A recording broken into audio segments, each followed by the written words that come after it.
Hello everyone, and welcome back to Conrail's Ohio and West Virginia Division HO Scale Layout.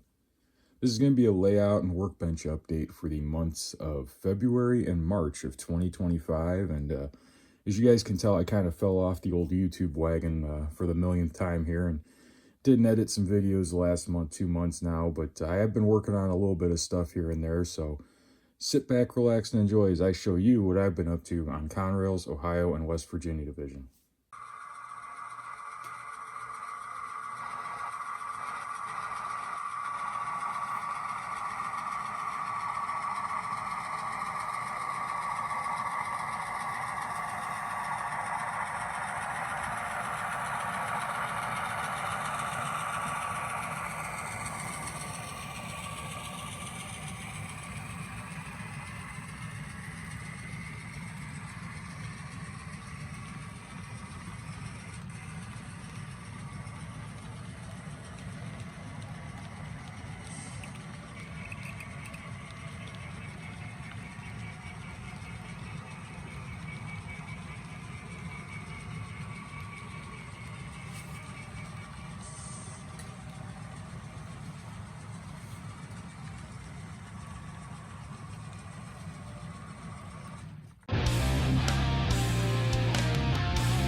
All right, everyone. So, as far as the layout goes for the last 2 months, I haven't really done much actual work over here. I've kind of, the main thing I've done is I've run trains a little bit and just kind of fiddled around some. The main thing we're going to be taking a look at today is why I kind of haven't been messing with stuff so much. The first thing we're going to talk about is we're down here at the curve here, the entrance to Richard's Yards over this direction here. And then coming back this way, we're headed towards Sherman Junction. So these curves are ones I redid here back last fall, and I'm still kind of ironing out some minor problems with them. I still have a few locomotives that like to derail in spots. It just seems like no matter what I do, I can't seem to ever get past that small problem, but we're slowly working our way through it.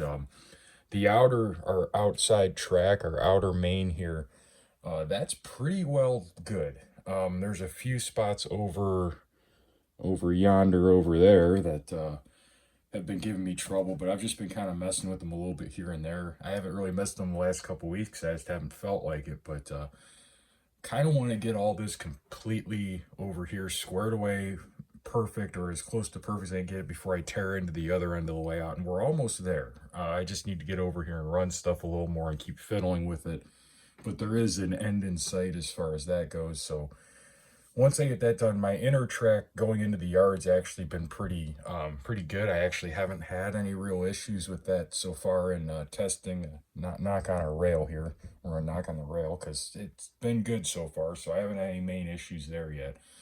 So that's kind of been the biggest project I've kind of messed around with on the way out. And I believe I talked about that back in January or December, whatever the last update I did was. And I'm still just kind of fiddling with it. I'm sure I'm not the only one out there that gets frustrated doing track work, so that's kind of what's been going on down on this end of things. We're going to move over into the yard and I'll talk about some other stuff here that I've been doing going forward as well. All right, so as we take an overview here of our yard or our yard tracks and our locomotive shop tracks here, you guys might notice, might not be very easy to tell, but I have kind of started to put some locomotives away and kind of put them away for storage for now, just to kind of try and rotate in some of the newer projects I've been doing and get some of the stuff off that's been on the layout for about 2 years. Try to get it put away, just kind of freshen things up a little bit, unless it's something I really like running. I kind of like to rotate power in and out just to keep things fresh. And I got a little bit behind on that last year, where just every track over here was just completely stuffed, as they kind of are right now. But that's kind of been one of the things I've been up to. You can see our SD45-2 down here, the 6659. I don't recall if that was in the last layout update or not, but that is finished. And I was so happy with how it turned out. I actually did another one of those SD45-2s that's going to be going through the weathering process here soon. You guys will see that once we go over the workbench.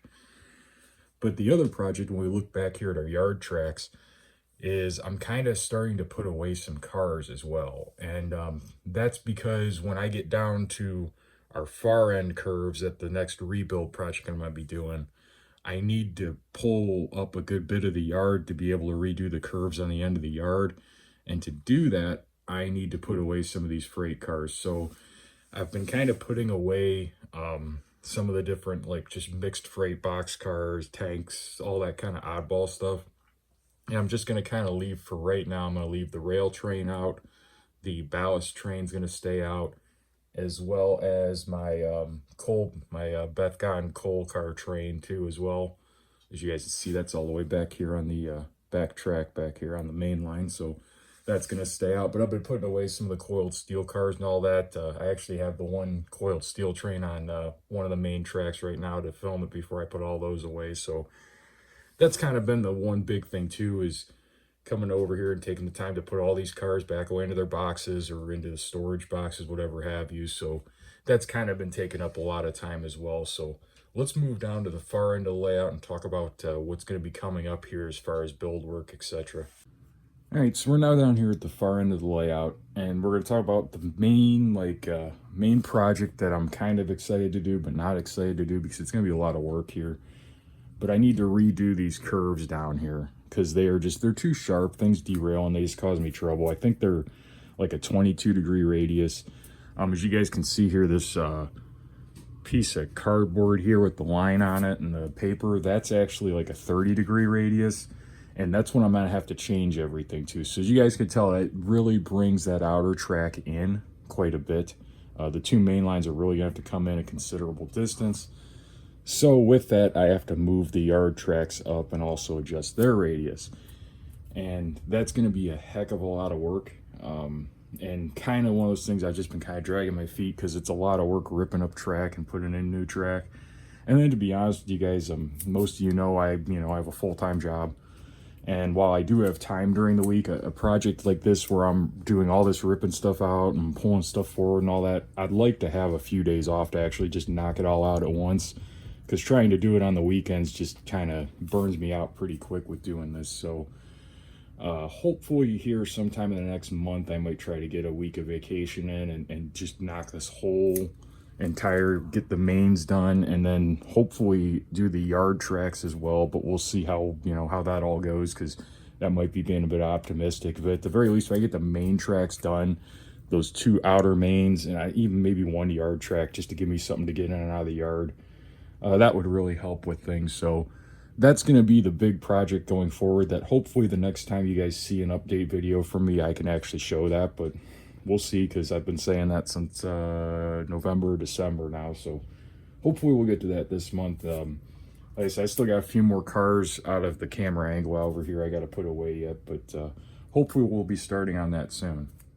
And then, of course, with redoing our curve over there, we're going to have to redo our curve over here as well. And I'm not sure how that's going to work out just yet, because this building just barely squeezes in here. So we might have to redo our maintenance away shop. I'm not just quite sure how I'm going to do all that yet. If I'm going to pull out one of these two front tracks maybe, or what exactly way I want to attack that. But that's going to be part of my fun with all this, is redoing all this maintenance away area and trying to still be able to fit all my trucks and stuff down here that I have in as well. So we'll see how that goes out. Now let's take a little bit of a look at some of the projects I've finished up here in the last 2 months. All right, for starters here, we have our Conrail 6191 -840 CW that I don't remember if this was in the last layout update video or not, but if it was, it might not have been all the way done yet. And I got it over here to the layout and went ahead and started doing the programming. And for some reason, like the keep alive just doesn't want to work on it. And I just, it's kind of got me a bit frustrated. I might have to open this up and see exactly what the deal is, if maybe one of the wires came off or if there's a wire to one of the trucks is off or something, but something's just not wanting to work right with the keep alive, so it's cutting out whenever I try to run it around the layout. So that's one of the things that's kind of had me not over here as much. Is it's like projects like this just make me crazy, because you spend hours and hours and hours building them, and then you get over to run them and then just something's not right and they fight you all the way. So that's kind of been one of the reasons I haven't been doing as much here recently. But hopefully we'll get this apart. Like I said, hopefully I get that week off and get this figured out and fixed and running, so that way I could enjoy it a little bit, because I really liked how it turned out. It's probably not my best weathering job, but I still am pretty happy with how it looks for just a -840 CW. That's kind of just a fleet unit that, you know, will kind of blend in with all the scenery.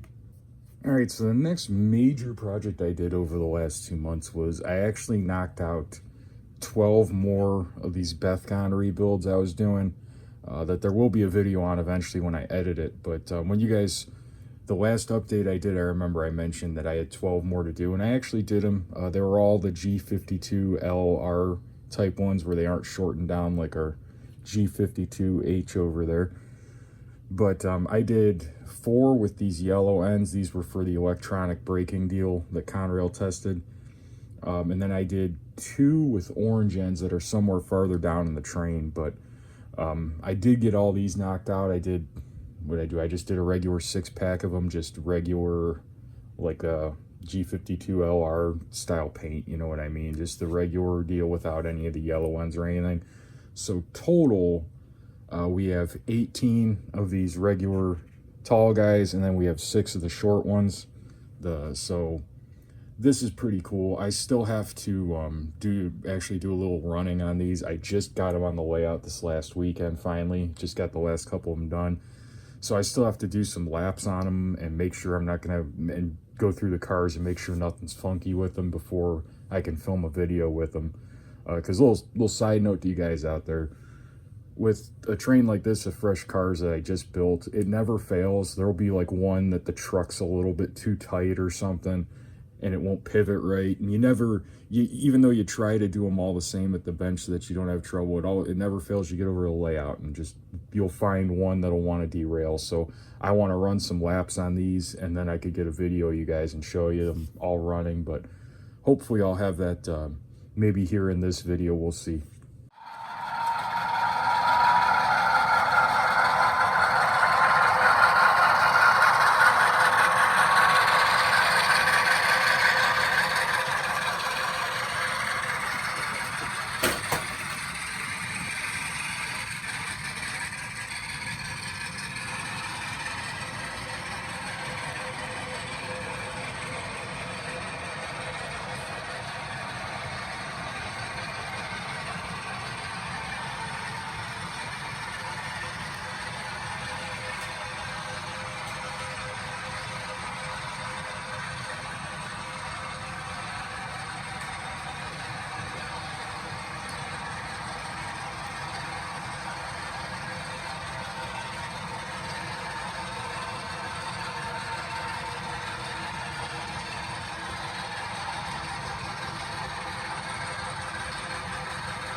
All right, now before we head over to the workbench here, I did want to ask real quick. I did get one of these new Athearn Genesis GP15s. This is one of the newest run here. It's got the big Conrail quality logo. These have like working marker lights, number boards, and all that. And I was considering doing a review video on it, demo video. I don't really want to call it a review because it's more of a, hey, look at this, you know, this is what's cool, this is what kind of sucks kind of thing. But you guys let me know down below if that's something you guys want to see, because I've kind of been on the fence about whether I feel like filming it or not. As you guys can see, this is a DCC ready one, but I was going to throw a decoder in it just to check out the lights and stuff. So let me know if that's something you guys want to see. For now, let's head over to the workbench and you guys can see what I've been working on actually at the workbench here. All right, so we're back over here at the workbench now, and as I mentioned over the layout, probably the biggest project I've worked on the last month was getting all those coal cars done, all those Bethcon cars I had to cut down, take a rib out of, and repaint and putty, and that whole shebang. But one of the other big projects I've been really trying to chip through is this Overland 840 CW here.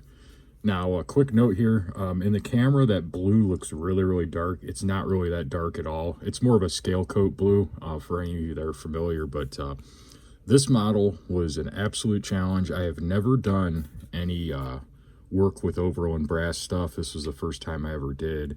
And adding DCC sound and LED lighting to this was just an absolute challenge that I wasn't totally ready for, but I've told you guys before, anything you guys see on here, you guys can do yourself, and it wouldn't be fair of me to say that all the time and not take on something like this to where I got to figure it out as I go here. So part of the challenge of these is trying to keep all the LEDs from touching the shell and touching any bare brass or anything. I didn't want them to short out, so I had to build like little boxes to go in behind the number boards to mount my LEDs in, because I couldn't do what I normally do where I just glue a piece of sheet styrene behind and mount the LED in between the actual shell itself. So that kind of presented a bit of a challenge, as well as mounting all the LEDs and like these headlights and stuff. I had to add the ditch lights. Now for this model, I did kind of get a little lazy.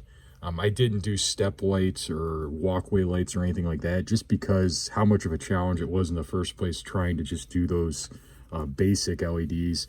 And then like in the rear, I couldn't get this number board housing out. There's just no way to get that out to mount an LED in there, so I unfortunately couldn't put lit number boards on the back. But at the end of the day, I did manage to get it working. The other issue you run into with these is there's just a ton of space in them. But the way the bottom of the shell is, there isn't a good way to like build a mounting location for speakers and stuff. So for like the speaker on this unit, I actually had to mount it in the shell up here, and then the keep alive's like mounted up here, and it really made for a challenge, guys. But it runs. It's got headlights, rear lights, ditch lights, marker lights, and then the front number boards. So I'm gonna take that as a win.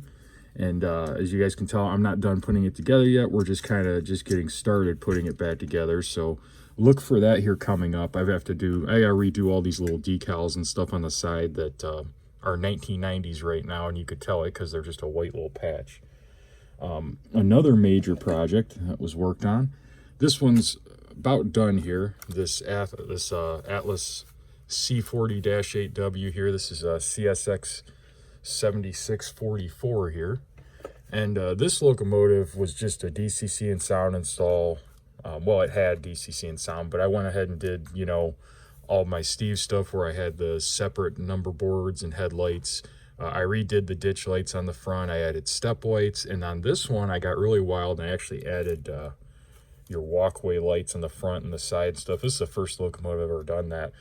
But this unit just needs the number boards done. It's all finished with the weathering and stuff. You guys can't tell. I went a little on the dirty side, but not too dirty. I just wanted it to have that, you know, it's been out on the road kind of grime with the little rust spots here and there, and your little like rust streaking coming off some of the doors and off the fuel tank and stuff. But there will be a build video on this. It's probably going to be a while though, because at the rate I'm editing stuff, it's going to take a little while. But for the time being, here's a look at it here. Hopefully this will be on the layout here shortly, I'm sure. And my other big project this month that just kind of came out of nowhere was this ST45-2 here in Conrail quality, the 6658. The whole reason this model even happened is because I was so happy with how the 6659 came out. I decided to go ahead and do this unit as well. As you can see, I added ditch lights in the front and a little detail work here and there. This was actually originally an Erie Lackawanna unit that I found this shell on eBay at one point, and I bought the shell and put it on here. So this one actually, I believe it didn't even have the right colored handrails. I believe they were black and I had to repaint them, but you know, I did some minor truck detailing down here with the brake lines and the speed recorder cable. But this was just kind of a more or less what I'd call a fun project. I did this in one weekend. I went ahead and did all the lighting and sound work and everything.